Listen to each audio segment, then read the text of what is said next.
Henry had everything he could ever want in life. He was a wealthy businessman who had built a successful video game company from the ground up.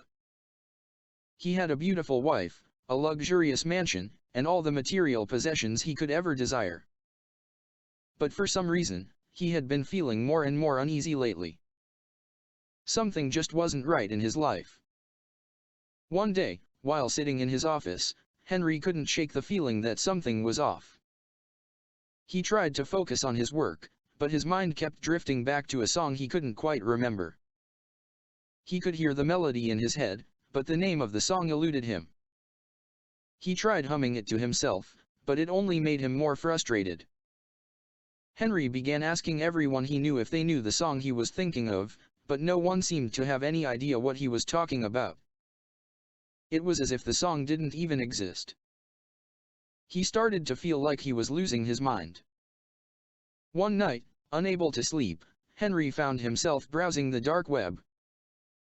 He stumbled upon a website that claimed to have access to all kinds of rare and obscure music. He typed in a description of the song he was looking for and hit search. To his surprise, a link popped up that claimed to lead to a download of the song he had been searching for. Henry hesitated for a moment, wondering if it was safe to download something from the dark web. But curiosity got the better of him, and he clicked on the link. The song was downloaded, but Henry was hesitant about playing it. He thought of the beautiful melody in his mind that made him feel nostalgic and peaceful. He had found what he had been looking for all this time, but for some reason was apprehensive. The name of the song was "Strawberry Fields." The next morning, Henry hopped into his car headed to the office, eager to play the song for himself. He started the car and pressed play on his phone, which was connected through Bluetooth to his car. The song began to play, and Henry closed his eyes, losing himself in the music. But then something strange started to happen. The buildings around him began to crumble and fall apart. The road beneath him began to crumble and disappear, and he found himself falling through the ground. Fire and concrete were everywhere, and Henry was terrified. But then, suddenly, everything stopped. He landed softly in a field of strawberries.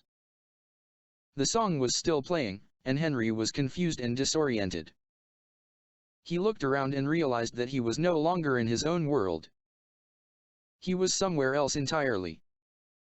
Henry continued to drive through the field. It was peaceful and serene. His mind was relaxed and he felt like his feeling of being out of place went away.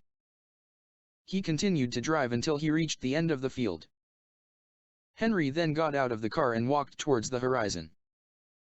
As he approached, he could see a cityscape that looked nothing like the world he had left behind. It was a dystopian city, filled with chaos and destruction. People were running around in a panic, and there was a sense of danger in the air. Henry was frightened, but he knew he had to keep moving. He walked towards an old post office, following his instincts. As he walked through the door, a hologram appeared before him.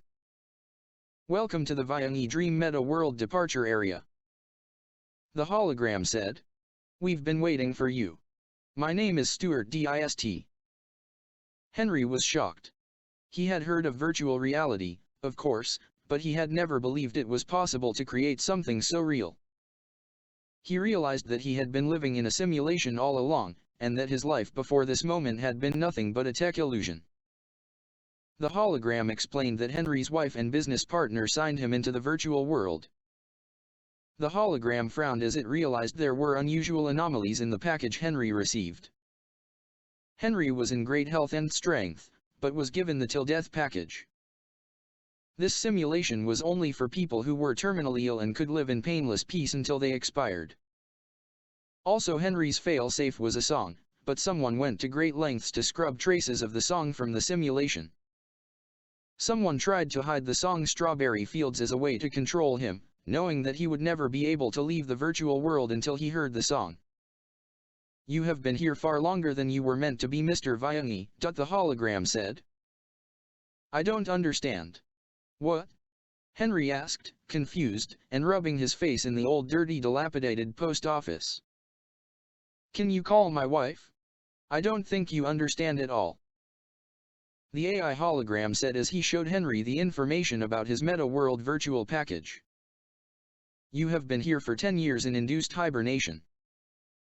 The wife you are referring to is a virtual construct that doesn't exist. Your real wife is waiting for you. Henry began to cry and gasp as his mind started to metabolize the depth of what was happening. That's when a beam of light began to scan him. What's happening? Henry asked, frightened by the scan. The system is scanning you for physical, emotional, and mental health. You are confused and your memory has been fragmented. Uploading data initialized. A voice said as the light beam began to scan Henry again. Stewart smiled and said, your abnormally long stay in the meta world has caused some distortion in your memory we will do our best to restore. Nanotechnology will also be dispatched to repair some of the atrophy in your body due to longer than usual inactivity while in the virtual world. A voice began to say, initializing repair and reanimation. Stewart once again smiled at Henry who was still confused and disoriented.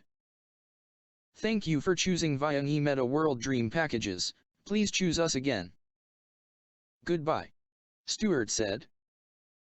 A huge spark like lightning flashed before Henry's eyes as he said wait. What? And he felt as if his mind was shocked by 1000 volts. Instantly Henry was free. He was slowly opening his eyes and truly awakening. He had found his way out of the simulation, and he was determined to find out what really happened to him. As Henry opened his eyes, he felt disoriented. He was lying in a glass cylinder lined with what felt like memory foam, his body was surrounded by cables and wires. He looked around and saw that he was in a dimly lit room. Suddenly, he remembered everything, the virtual world, his business partner, and his wife. A voice began to speak. Data restored, subject's memory intact. Henry had been working on a revolutionary project for years, and his business partner, Alex, had always been by his side. They had created a virtual world that allowed people to live out their wildest dreams. It was a huge success, and they had made millions. But then, Alex had betrayed him. He had convinced Henry's wife, Sarah, to lock him in the virtual world and take over the business. Henry tried to stand up, but his legs felt weak. He stumbled forward and grabbed onto a nearby console for support. He looked down and saw that his body was frail and weak. He had spent years in the virtual world, and his body had withered away. All members are given a nutrient-rich substance fed through a tube, but no one was meant to survive on it for such a great length of time. With all the strength he could muster, Henry got to the door and instinctively pressed his hand to the biometric reader which opened the door. His biometrics must have still been in the system. Henry stepped out into the bright facility light. He shielded his eyes and looked around. The world had changed. It was more advanced than he remembered. He knew he had a lot of catching up to do. He looked at his wristband which had written DNR, DND, which stood for Do Not Resuscitate and Do Not Disturb. No wonder they were able to keep him locked away for 10 years. Where there would normally be a name, his name tag just said John Doe, humanely sponsored by Viang Enterprises. Henry's legs buckled and he collapsed onto the floor. A tech noticed Henry and the physical state he was in and immediately called for medical assistance. Where the hell did you come from, sir? The tech asked, bewildered. Henry was rushed to a medical facility. Henry spent months building up his strength and learning about the world outside the virtual one. He read every e-book he could find and talked to experts in every field. He was determined to get his revenge on Alex and Sarah. At first no one believed his story about who he was. However, DNA tests proved he was truly Henry Viang. Finally, the day came. Henry and his lawyers burst into the building where Alex and Sarah were working, his body now strong and powerful. Henry had gone through with the legal hurdles to resurrect himself and prove stories about his demise were truly exaggerated. He confronted them and told them that he knew what they had done. Alex tried to deny it, but Henry was too smart. He had evidence of their betrayal, and he wasn't afraid to use it. For instance, only someone with the highest clearance like Alex could have designated him into his meta dream package for that long without attracting attention, and Sarah, his wife, drugged him while he was asleep to allow Alex to transfer his body into the hibernation chamber. Sarah, who had been living in luxury since she locked him away, was now trembling with fear. The devious duo's downfall was their unwillingness to kill Henry. They were morally corrupt but not entirely morally bankrupt. They wanted Henry out of the way but couldn't bring themselves to kill him or hire someone to murder him. They thought the most humane thing was to allow him to live out his life in a fantasy he would love. That way they could just report him missing, and after 7 years he would be considered legally dead. But they didn't count on Henry being able to figure a way to break out of the virtual prison they put him in.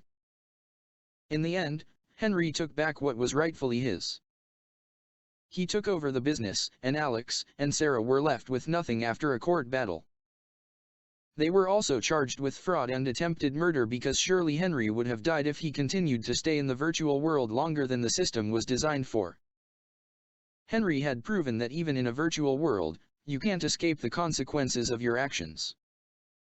Henry spent so much time in the dream metaverse that he sits up some nights wondering if he is still living in a virtual world.